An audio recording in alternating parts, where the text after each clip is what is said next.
joining us today at RTE2021. I am excited to kick off our next panel discussion, Female Founders on the Power of Real-Time Engagement. Our session will be moderated by Virginia Liu. Virginia is the Senior Vice President of Marketing and Ecosystems at Agora. In addition to managing the marketing and partnership teams, she is also a champion for diversity and inclusion at the company. She leads the Women's Learning Club initiative at Agora to support career development of our female employees. Most recently, Virginia was selected as one of the 10 most impactful women in technology 2021 by Analytics Insight. We are looking forward to an exciting session ahead, but before I hand it over, I'd like to invite you all to add your questions under the Questions tab to the right of your screen, and we'll try to get to them at the end of the session. Virginia, it's great to have you here. The floor is yours. Great. Thank you, Geeta. It's my absolute honor to be here today. I'm honored to introduce my fellow panelists. First, I'd like to introduce Nidhi Sharma. Nidhi is the founder of Abby. Abby is a live shopping startup in India, bringing together brands, shoppers, and shopping experts on the same platform. Nidhi was one of the leading home shopping anchors in India, where she did over 2,000 live shopping shows on TV for products across many categories, from jewelry, skincare, electronics, fashion, and kitchen. She literally can sell anything. So thank you for joining us, Nidhi. Good morning or good evening to everybody who is watching us across time zones and geographies. I'm truly very excited and looking forward to our conversation. Great. Thank you. And then our next panelist is Amaya Weddle. Amaya is the Chief Product Officer at Bande, the startup that's looking to transform the virtual fitness landscape by building an immersive streaming platform and social networking platform that fosters real human connection and enduring relationship. She's also an inventor listed on over 50 technology patents in the US and internationally. So thank you for joining us, Amaya. Thank you very much for having me. I'm also really looking forward to the conversation with other female founders about the importance of this, particularly this type of technology, and how we're uniquely suited to, I think, oversee some of these initiatives. Awesome. Great to have you, Amaya. And then our next panelist is Carrie Schweiter. Carrie is founder and CEO of Mixtroz, a peer-to-peer engagement platform that she co-founded with her daughter. She is also the 37th Black female to ever raise over $1 million in pre-seed funding. Carrie is also a breast cancer survivor. Thank you for joining us, Carrie. Thank you for having me. I've been looking forward to this panel for quite some time to be able to participate, but to listen and learn as well. So I'm looking forward to this next hour. Great. Awesome. All right. But last but not least, we have Leah Wu. Leah is the founder and CEO of ShopShops, as a leading live streaming retail marketplace for fashion, beauty, and lifestyle products. By virtualizing the physical shopping experience, ShopShop is breaking down the geographic boundary for savvy customers and allowing them to shop, not just buy things from the palm of their hand. Thank you for joining us. Hi, everyone. Thank you for letting me be here. It's a great honor to be on this panel, and looking forward to our exciting conversation in the hour to come. All right. Well, let's get started. So the first question that I wanted to start the panel today is about spark. It is hard to start a business, as we all know. Now, many of us may have an idea or insight at some point in our life, but it's really hard to bring ourselves to really add on it, right? There are many reasons why not to start a business, right? We're too busy. Now it's not a good time. Maybe we should wait until the kids get older, or, I couldn't even wake up early enough to exercise, not to mention to start a business, right? There's all kinds of reasons why now is not a good time. So I'm curious to know from all of you, what is the spark or the catalyst that led you to decide that I'm going to start a business, right? And knowing that this is something that's super hard, statistically has very low success rate, but you decided to do it. So what is that moment, that spark? So why don't we start with Leah? Oh, wow. Well, I always say it's being young and naive. Doesn't matter what age we are. I mean, for myself, I stopped aging at 29, which I believe it's the best age in anybody's life. So I stopped at 29. And being young and naive at 29, I'm always excited to build things that are interesting, that are new. For me to start ShopShops, it was because of my background has always been offline retail. I've built my own brands before. I've also opened multi-brand boutique stores. So I know the pain that a lot of the small business owners have. And so solving that side of the problem sparked the initial idea. And then I'm also a big fan of shopping. I could draw maps for people who travel and shop. So I'm obsessed shopper. So I do understand the shopper side pain as well. And then I think in between, we just needed someone really opinionated and really strong about sharing their opinion. And that's also me. So adding the three sides together, and that's how young and naive, I started ShopShops. Okay, great. So it's better to start when you're young and naive, I think, to the audience. Who are still young and naive, please do it while you can. All right, well, next one, Carrie, why don't you go ahead and share your spark? I was young and naive at 52.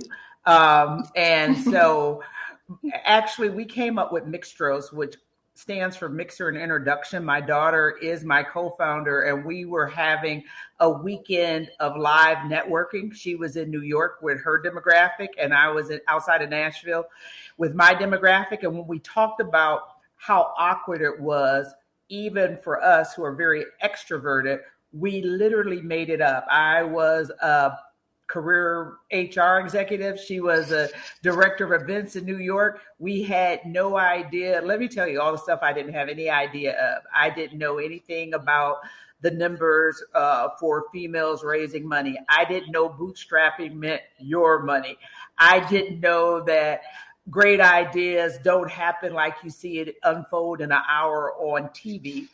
I certainly didn't understand that because I was a young, naive 52, although very successful in my career, I would be really not taken serious, or just like, what is this lady doing? And have to pull my millennial daughter in for street cred.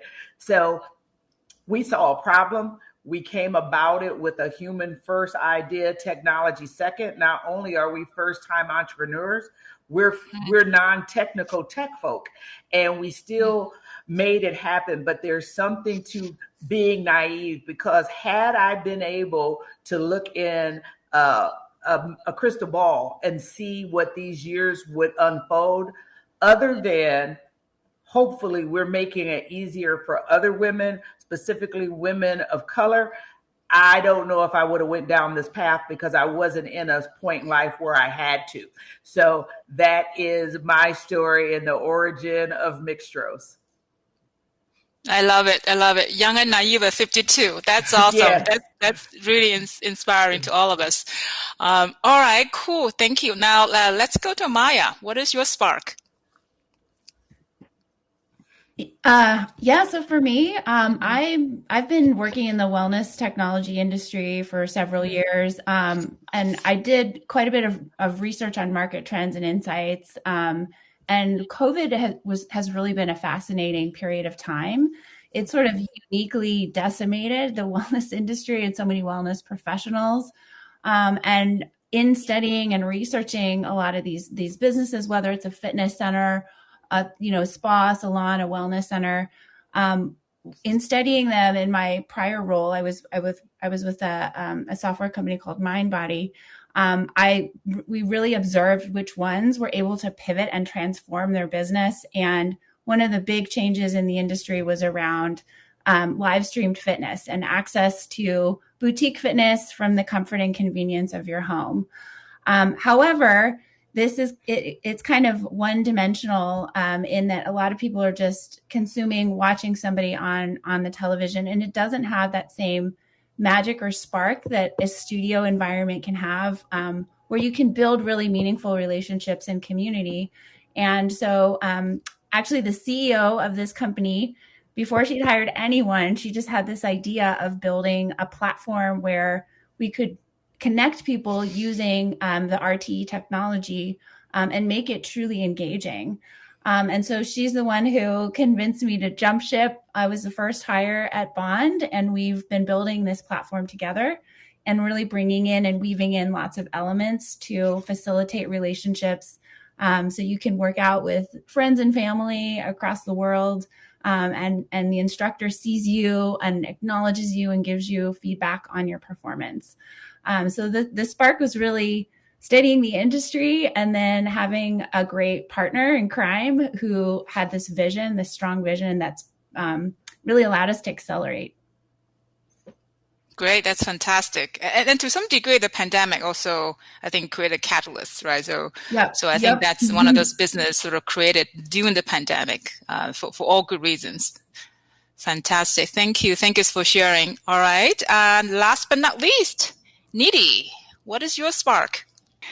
It was a blend of emotion and logic, I would say. A substantial part of my career, a decade long, was as a home shopping live TV host. And I sold products from dinner sets to electronics, laptops, real precious jewelry, mops, a lot of mops. And it was a lot of fun, because being live is impromptu, unscripted. Each day is a new day, and you have to be thinking on your feet. And the brands would teach you so much, right? I would call our home shopping channels as Gurukul because we were learning something new every day. Although by the time home shopping came to India, TV was already a dying medium and wasn't a technology of the future. So that happened. But when the pandemic hit us, I saw e-commerce acceleration like never before. So India is anyway poised well for e-commerce growth, great numbers. But, I saw my millennial friends who were shopping probably thrice a month were now shopping 20 times a month. And we were not going out to an offline store. So the pain points that were there with shopping online. So for example, if I want to buy a washing machine and the Amazons of the world tell me that, for $1,000, you get this washing machine with fuzzy logic. And I'm like, okay, what is the fuzzy logic? And do I need to pay $1,000 for the fuzzy logic? Or can I go with something which is, not 700 RPM, but 500 RPM? So, all these pain points were so pronounced. And I thought, smartphones are the medium for live shopping. And I couldn't resist. Logically it made sense. And of course, I love live shopping. So I think I took the plunge.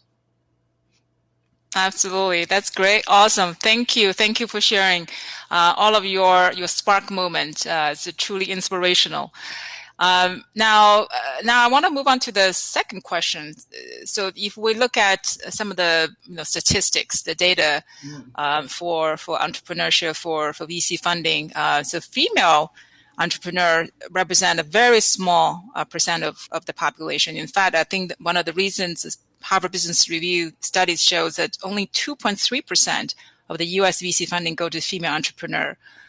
So I wonder what are some of the reasons behind it, and so I want to ask all of you to share your insight on what are some of the headwinds or challenges for female entrepreneur, and then also how did you navigate? Because to some degree, you actually managed to raise money, and some of them actually some early stage, some late stage. So I want you to share some of the ways that you navigate this challenge. So let's go ahead. Let's start with Leah again. Definitely, I'm getting the number one chair to speak today. Well, I think as a female to start raising, I started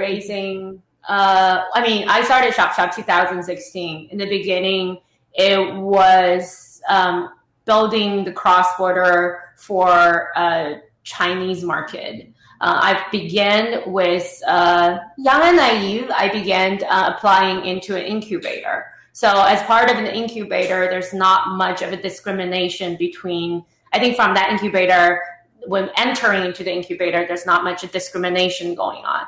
But as soon as I started looking for a way to raise, I believe that there's a heavy there's a heavily linked in terms of percentage of venture firms that are run and owned or led by females are very limited. So majority of the fund that I talk to are, I would say 90% of them are male led funds. So trying to sell to a man why women shop differently, it's almost impossible. So that was sort of, I wouldn't want to call it discrimination, but I just feel like it was a part of that imbalance from the very top, because the female fund are not there, or not many to start. At least that's what I saw in 2016. And so selling an idea that's really important to female audiences or female shoppers in my side, it's very, very hard to sell. But I was very fortunate and I was very, very lucky. But almost all my initial early angels, as well as our seed round, our Series A round, are all led by female fund, forerunner, as well as fund that are very emphasizing on increasing their female partners, so USB. So that's sort of, I see that there's an evolving change about the awareness of female funded companies that are growing, that are strongly supported by female funds, who are people runs venture capitals, and then they're females themselves too. So I think that is probably one of the directions a lot of our females should go for. Talk to female funded funds, as well as to look for funds that has a strong balance between their male and female partners.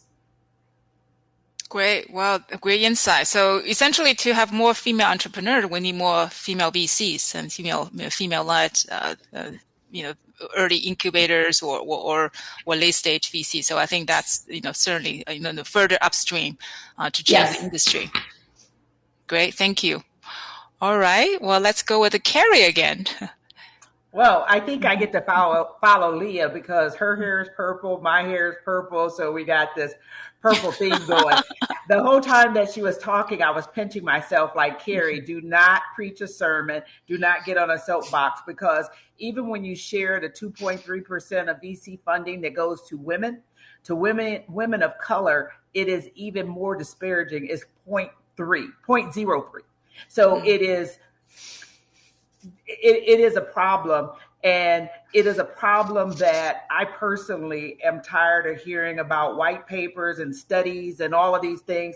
All of the data is out there. You referred to the Harvard Business School, Harvard Business Review. Like, everybody knows what the problem is, and it is just time to get about fixing it. I agree with Leah. There is not enough women and people of color that are in the position to be in VC funding.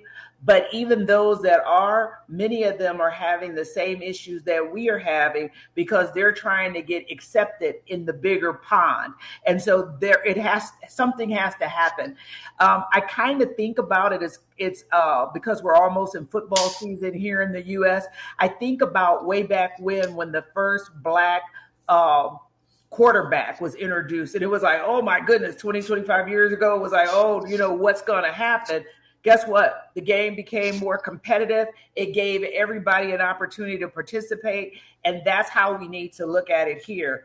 One of the things that really vexes my soul is when I see it because I'm in groups and with other entrepreneurs, male, female, Black, white, purple, green, what have you, but when it happens to be a white male that can go into a room and with a button down and pretty really just cool and easy with a napkin and come up with an idea, and they're asked those questions like, oh my goodness, how big are things going to be, and what do you see? And when I go behind them with a business that is generating revenue with big clients, is, well, how long do you think this is going to last? How can you possibly compete with people that aren't even in our competitive set? So that needs to stop. Now, that said, the things that we, and I speak because my daughter is my co-founder, that we have done, we decided months ago, our mental health was more valuable than any money that somebody could give us.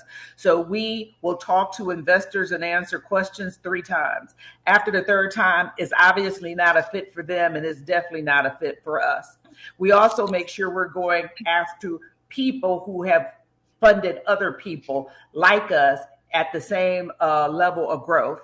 And the last thing I'll say is my new goal in life, the thing that fires me up is I am so tired of hearing about we're shattering ceilings. And I've heard that in my manufacturing career. I'm sure many of you ladies have heard, oh my goodness, you're doing so good because you're shattering ceilings. We need to quit shattering the ceiling, the glass ceiling, and we need to remove it. Because if you think about it for 1 second, all shattered things do is leave shards of glass. And as we're climbing through and we're pulling somebody else through, we're risking bleed out. Our male counterparts don't have to do that. So we need to insist that we're not shattering. If you can't help me remove it, I'm not interested. That's it. Let the church say amen. That's fantastic. Fantastic. I love it. Yeah. The mental health is actually more important. Yeah. 3 times, move on. That's awesome. Love it. All right, cool. Amaya, you want to go next? Yeah, absolutely. How can I follow that one?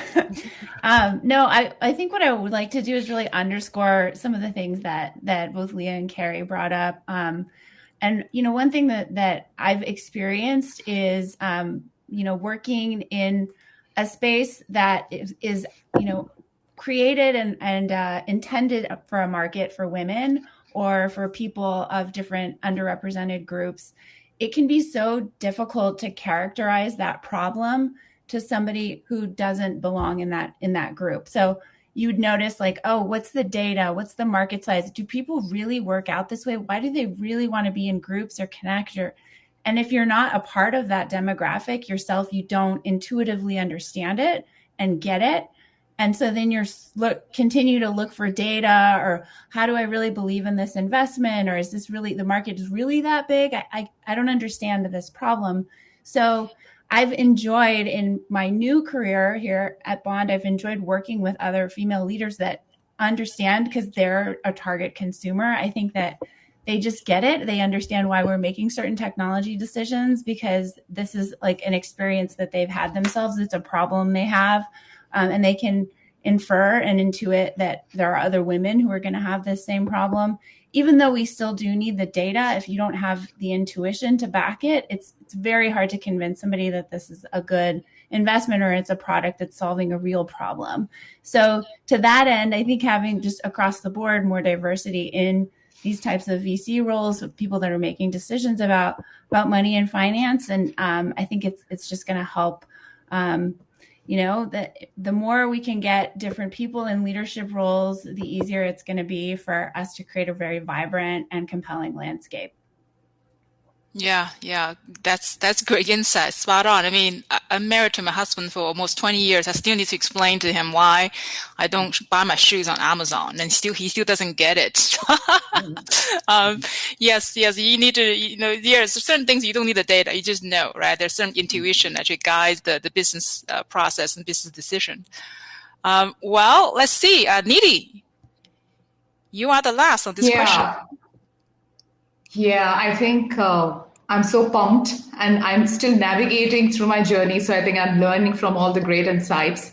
But yeah, I think Virginia, what you said was, and I think what Amaya said is so true, that, boys are not part of this demographic. And I think from my own observation so far is that women, I think we lack the community when it comes to entrepreneurship. And that's because I think while women have access to great education, for some reason I observed that while we start a professional career, a lot of us start being less aggressive. Even if we're earning a lot of money, I don't know, we're not taking high risk decisions with our money for some reason. Like I was pointing out earlier, right, that I hear a lot of my male founder colleagues say that I raised my first friends and family round at 300K or 400K. And I'm wondering, who are these people who are giving them 300K, 400K? Which are the friends and family, which doesn't happen with women, because I could have a lot of my girlfriends who are doing well and have their savings, but will they take the decision to take a bet on me? It's a high risk, high reward kind of decision. And I think point number two, I would think, is very related. The first point is that somehow, since our childhood, women and girls are conditioned to be, or we're overprotected. Like we're in a shell. We're always told that, hey, don't go into sales because that's very aggressive, and, just take care of your family and be happy and be safe. I think we're not encouraged to be adventurous, to take hard decisions. For example, if I have a male founder who is struggling with his startup, I think his friends and family would tell him that, get up, you made this decision. It was your belief and your conviction, and this journey is going to be hard. So don't give up and fight the good fight. But I think with women, when the fight becomes tougher, all our friends and family will come to our rescue and say that, oh, why are you doing so much? Why don't you just get a job and be safe? I think so the creation of community, and I think we need to step up for ourselves. I think we need to support ourselves and make our community and take those adventurous, high-risk decisions. And I think that should bring about some change. Great, fantastic. Now, how did you navigate that? So now it's hard for, I guess, female to raise, 300,000 friends and family around. So how did you manage to get your first round of investment? Me? Should I go? Yes, Nidhi. I was lucky with my angel round. I met great people, but it's not friends and family. I had to meet. I got introductions from angel, and they were very kind. But I don't see that all around. For example, it's not just capital, right? Entrepreneurship is not just about capital.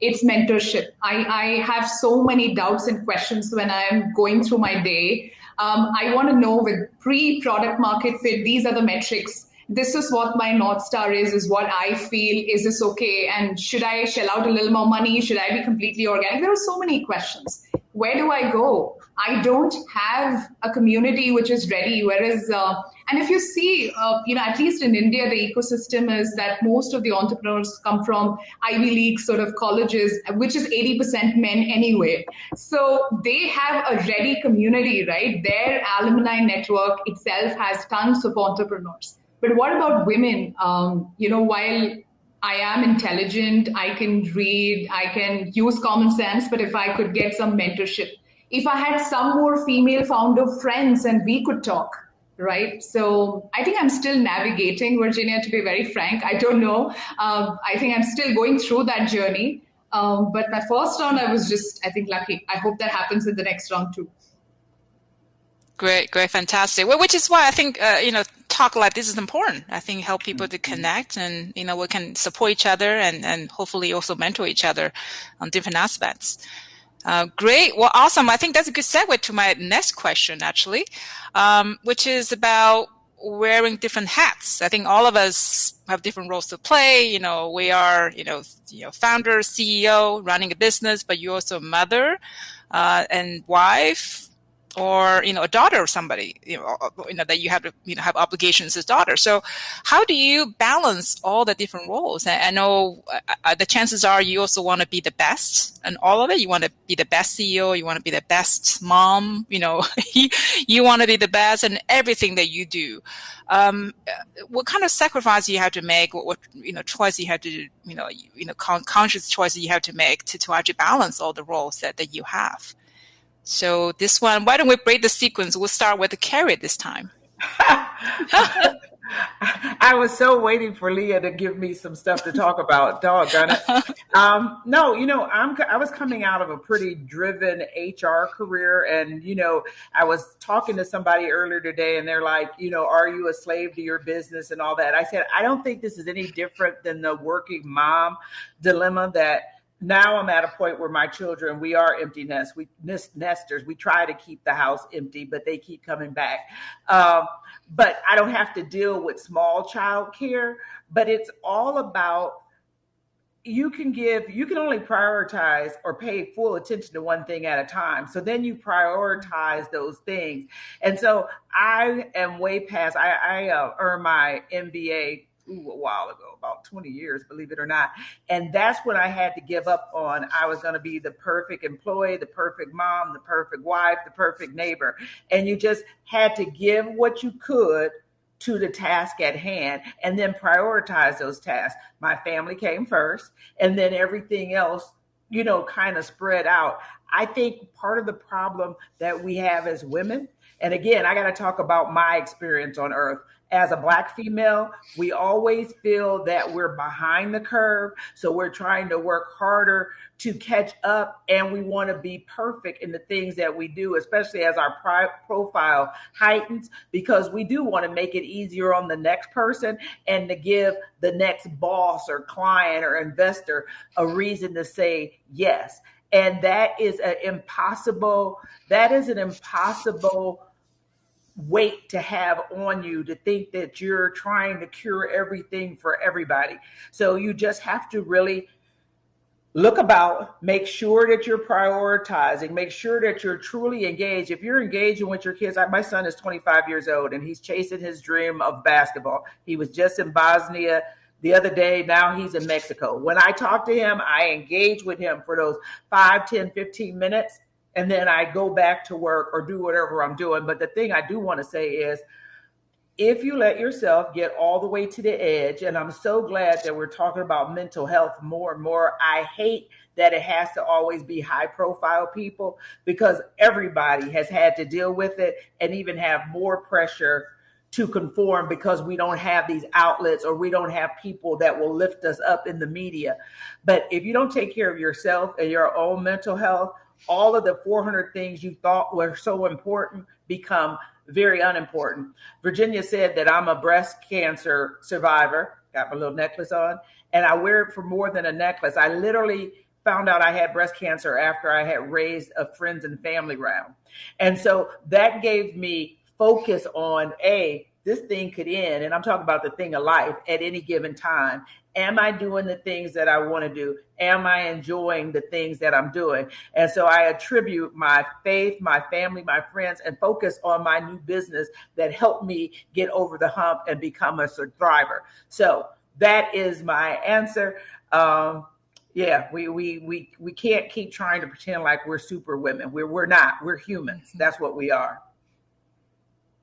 That's great. I love it. That's a great tip. Just even you have 5 minutes, but just super focus on the one thing, and not get preoccupied with multiple things at the same time. So yeah, I think that's great advice. Well, I'm not going to break the purple bond. So Leah, you have to go next. Yes, purple bond. And also I call my hair color unicorn color. So yeah, this is the unicorn color. As being always want to be the unicorn. I struggle the most with balancing building the startup company and raising kids.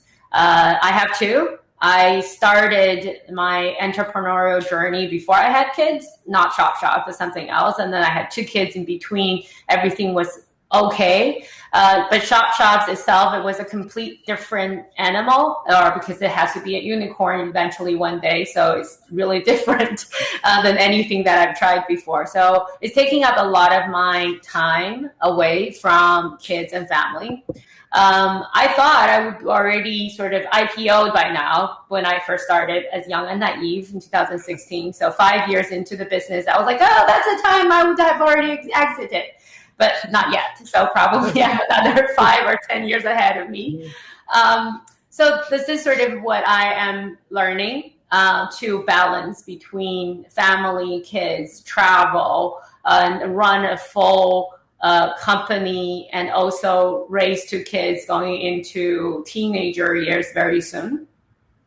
So I don't know. This is sort of like another way or another journey that's on, but I'm super grateful. I think that having a good partner in life as my husband, who's spending time at home more than I do now, is very important. So I do feel like that balancing at home is super important too. So I do believe that being a female entrepreneur is is not a one person's job. It's actually just the reversely being a female entrepreneur. There's also the support from family side too. So we're taking different roles in the family.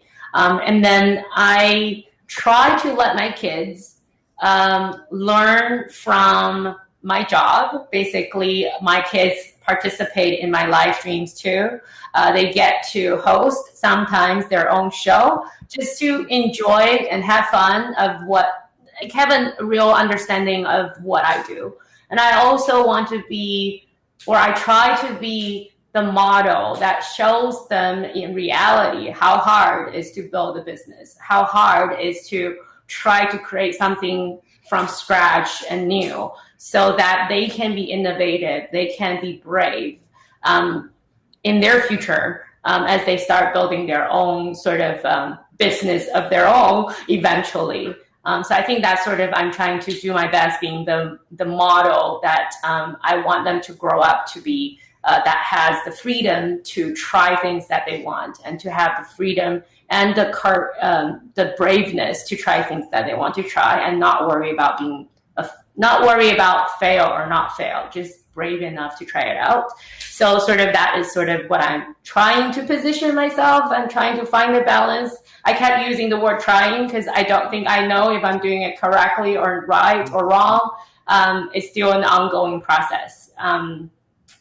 So I think that is the differences between building a company, because there's ROIs that we can calculate, there is retention that we can calculate, and there's sunk costs that we can calculate. But for kids or for family, there's not really those metrics that we can actually look into and seeing if we're doing a good job or a bad job. So I can only sort of wish I am doing all I could to make them a better person in the future for themselves.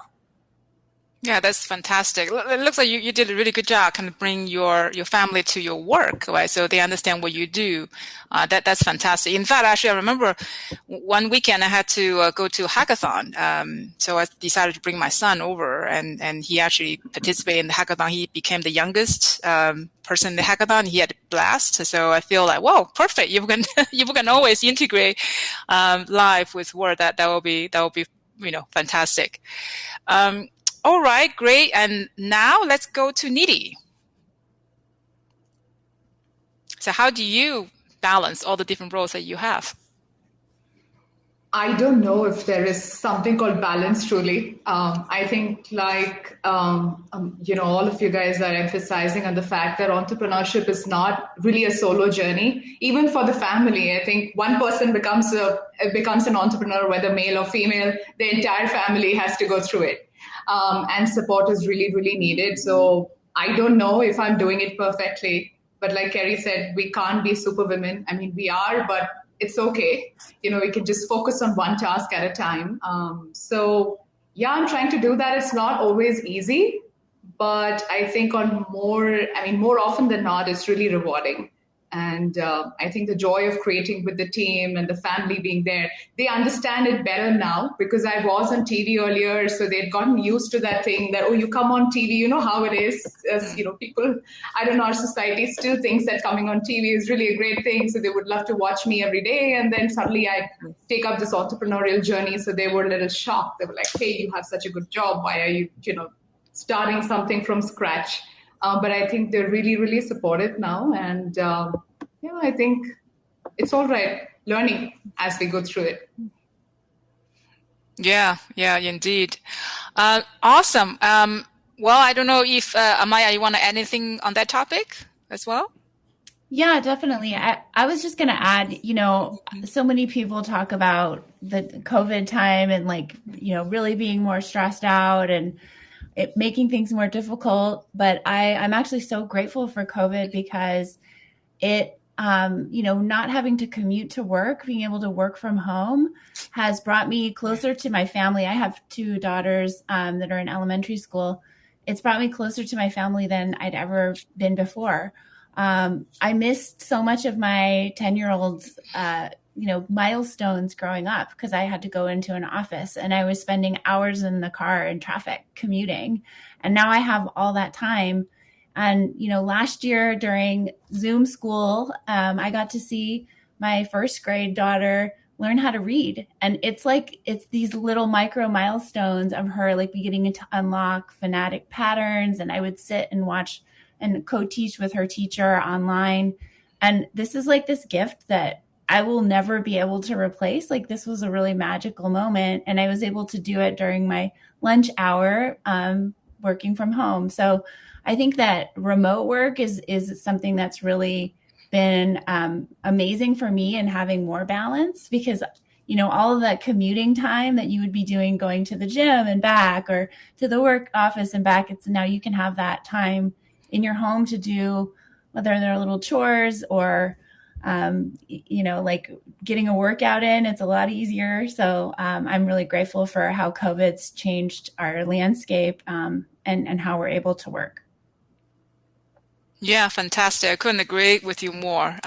This is so essentially, I think COVID, being unfortunate as it is, but it does, I think, give us a chance to look at our family differently, look at how we work, how we just essentially connect with the different people in a way that we haven't thought about possible. So yeah, I think that actually transition to the next topic about RTE. So how the technology of RTE is making it actually easier for people to connect, for human to human connections, much faster and easier than it has ever been. In a way, I always felt that a female founder may have an edge to be successful in real-time engagement, because women, among anything, really has this more, this better intuition and the understanding of a human-to-human connection. So I wonder if you have a perspective on this, and if you see there's an edge for female entrepreneur, and where do you see the opportunities are? So why don't we actually go to Nidhi for this question? Yeah, I think I agree. Human-to-human connection is the reason why we do anything. I think if we dig deeper into any achievement, anything that we want to really do is because we want that sense of belonging or approval. And truly, that's just human-to-human connection. And I think as women here, we do have an edge because we're emotional beings.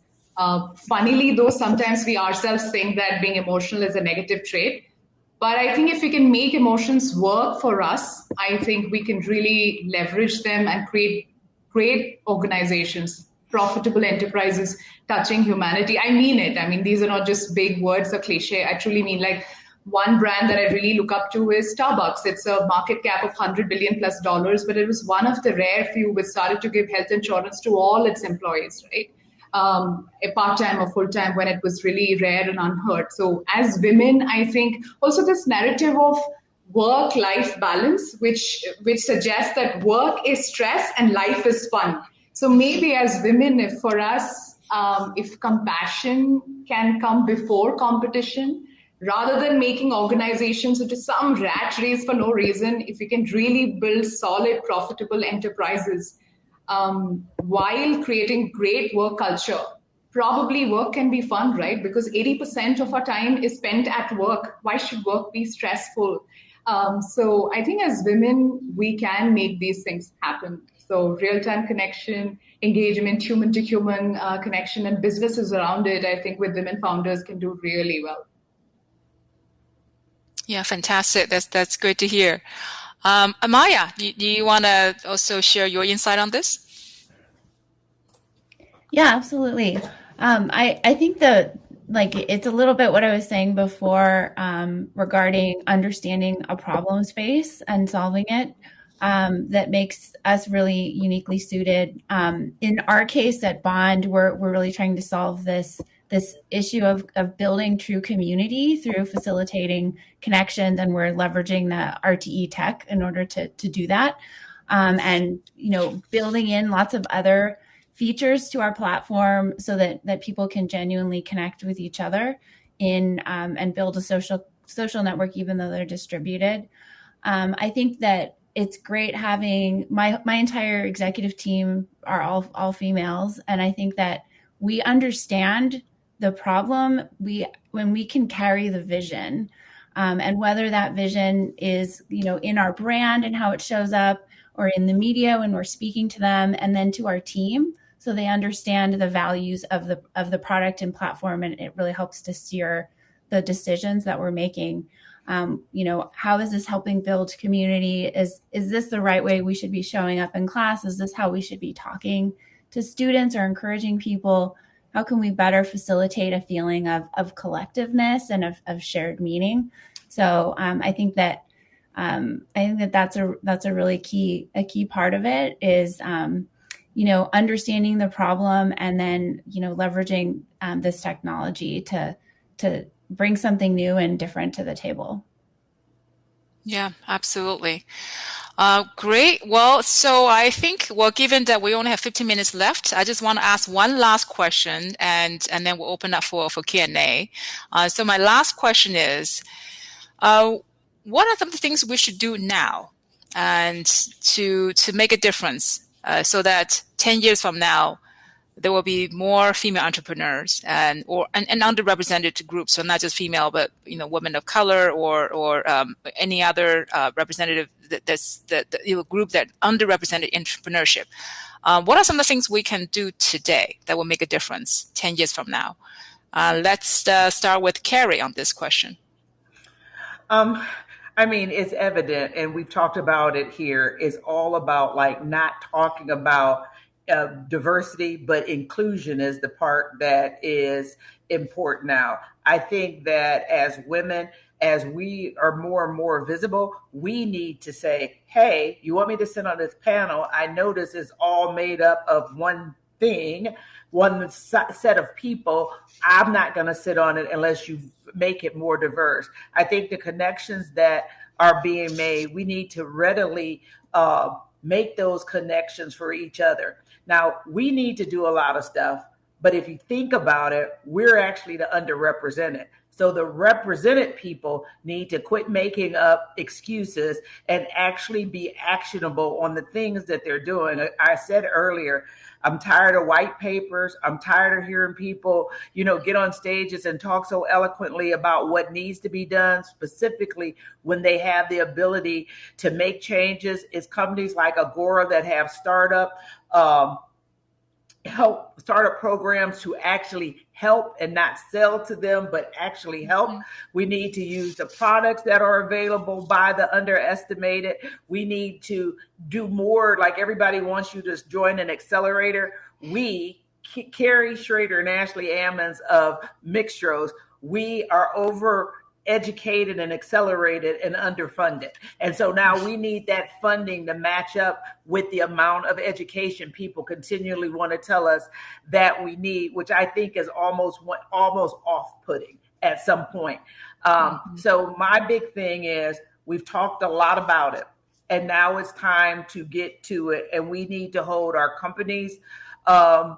We need to hold ourselves to it. We need to hold people who identify as allies to it and just quit taking the crumbs. I'm a pretty big girl. I want the whole cake. I don't want a piece of the cake. I want the whole cake. And so it's time for people to start serving it up because I'm as worthy as the next patron. So that's what it's all about. All this talking is not going to move the needle. It's time to move the needle. So thank you. Get ready, Leah, it's your turn. That's right. The unicorn color. Okay, Leah. We'll let you chime in on this topic. Well, I believe that there's definitely a huge trend moving towards female-led venture capitals, female-led company. So 5-10 years from now, we will have a big group of females that have much more power, much more money in the industry to support others. So, this is definitely need to be from a top-down triple, and then also the reverse from a bottom-up movement to allow females to have more of a say in the world economy. So I think that's sort of in the bigger picture, we are definitely seeing that trend. And from my kids' generation, I have a daughter. And from the way that I see her personality, it's so loud, so big, that she's so confident I believe the next and generation that's to come will have more of equality in their life than the generation that at least I'm in. So I think that's where I would believe the movement of everyone who are female or not that are believe in equality will make this happen. Yeah, absolutely. Yeah, so everyone should join the movement now, whether you are underrepresented or represented, be part of the movement. In fact, I think Agora, we did partner with organizations for the startup program, with African Tech Summit, with Luna startups that focus on increasing those underrepresented groups. And we also actually, for our student program, we actually work with university partners such as Girls Who Code and Women in Computing. So essentially focus on closing the gender gap. So actually that's 70% of our partners in university. So definitely we want to be part of the movement to help close that gap. All right. Any other comments from the panelists before we open up for Q&A? I will say this. Please don't let apprehension stop you. We have every right to pull up to any table we want to, and it's okay if you fail. If you fail, you've tried something. It's really not a failure. Do something else. We always have multiple options, and there's many people who would like to take the plunge but are letting anxiety and fear keep them from doing it. If it doesn't work out, you'll move on to something else, because we are flexible and we are smart and we're resourceful. So fantastic. What a great way to end the panel discussion. Oh, yeah, there's a comment. And the comment... Yeah, I was just adding that I really feel that we should have our own playbooks. I think time and again, what I see is that we're just following the playbooks probably made by a lot of men. So our leadership language, our tools can be very different. Probably we can create a new term on the panel today. Can we create more proficons? There are sonicons and unicorns and decacorns. Maybe women can create profitable unicorns sooner. So can we term our term and say proficons, And I'll get the color that Leah suggests. Leah, which color for proficon? I love it. What about rainbow color? That is the color to win. The next panel. Well, fantastic. Yeah. Great. All right. I see a lot of questions coming up. So I think we should invite Geeta back on stage. Hi, Geeta.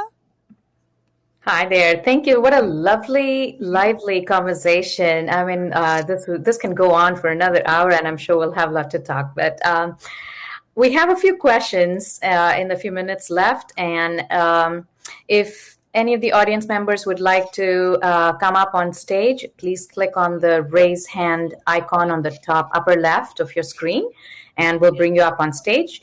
But in the interest of time, I'm going to go ahead and start with the questions here. Ben Weeks had a question. Would you agree that when it comes to getting important things done, women do it? Interesting question. Oh, looks like Carrie agreed. So you want to comment on that? No, I mean we get it done, and there's stats that show that not only do we get it done in a profitable way, and we also have that human touch that we can get things done without really being negative or causing somebody else anxiety, because we will rally the troops most often. Yes, we all agree. So great. Interesting observation, Dan. Yeah. All right. Some of the questions were already addressed in the panel discussion, so I'm going to move to another interesting question. This is from Chidi. Chidi, again, if you'd like to come on stage, but click on the raise hand icon. Your question: what advice would you give your younger self, as well as other females looking to start a business? All right, who wants to take this one? Okay, Amaya. Yeah, I think I've always been, for some reason, I mean, I think Nidhi, you were the one that was saying that we're like females are more risk averse. And I was thinking about why that might be the case. Like, me personally, I'm the sole breadwinner of our family. I have a really awesome, amazing husband who has been helping to raise our children and really carry a lot of the burden of the family tasks. And so that's been helpful, but still I've always been so risk averse. And it really wasn't until I took the plunge on this. This was the first startup I've been a part of.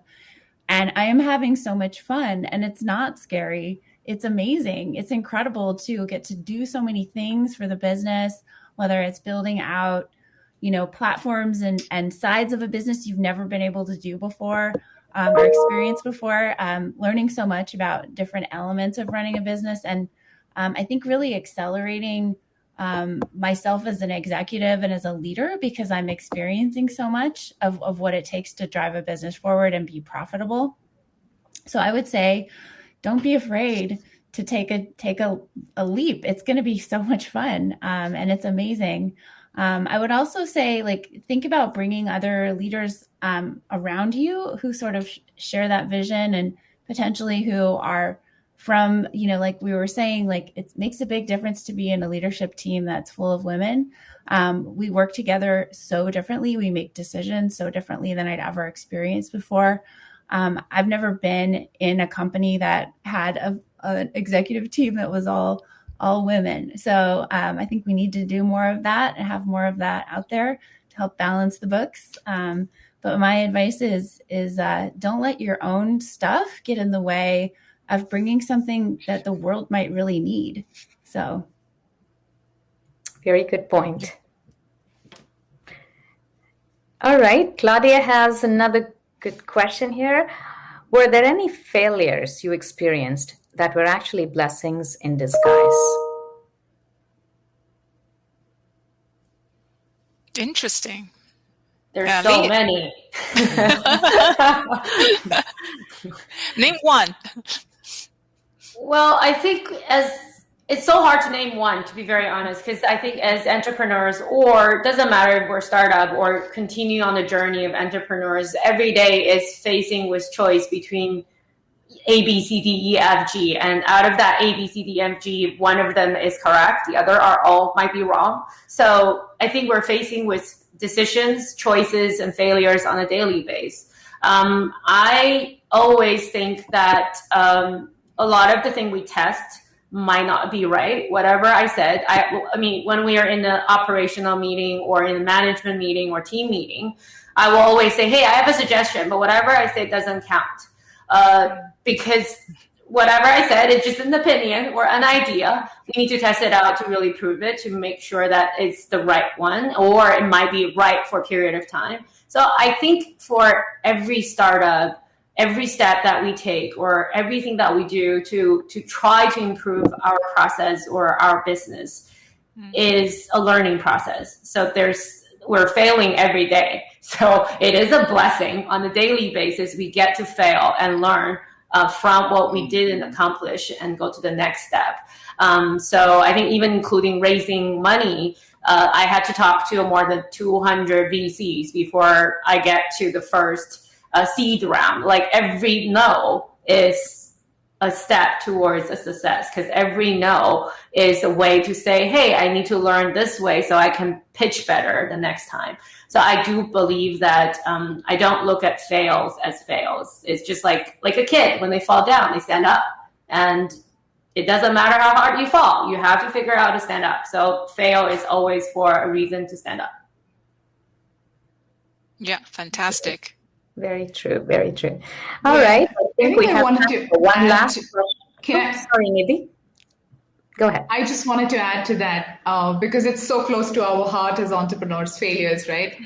And, I think what's hard as an entrepreneur for me is not so much the failure, but the noise. Because like Leah said, failure is inevitable. And actually, if you look back, what have we learned since our childhood without failures? I mean, even the alphabets or learning to ride a bicycle, right? We've failed many times, and only then we've gotten it right. So failures are okay, I think, but what stands in the way is a noise. When you hear 10 other people raising so much money, you're just questioning yourself, and, I think self-confidence and that belief and conviction to stay with you and to have your community to remind you always. I think that's key. Failures will anyway happen everywhere, all throughout the life, and they're good. Very true. Very true. All right, we have time for one last question, I think. Suzanne has a question. How do you know when it's time to stop a failing startup and move on to a new project? I want to jump in real quick. I think that everybody, for us to stay sane, we came always to milestones.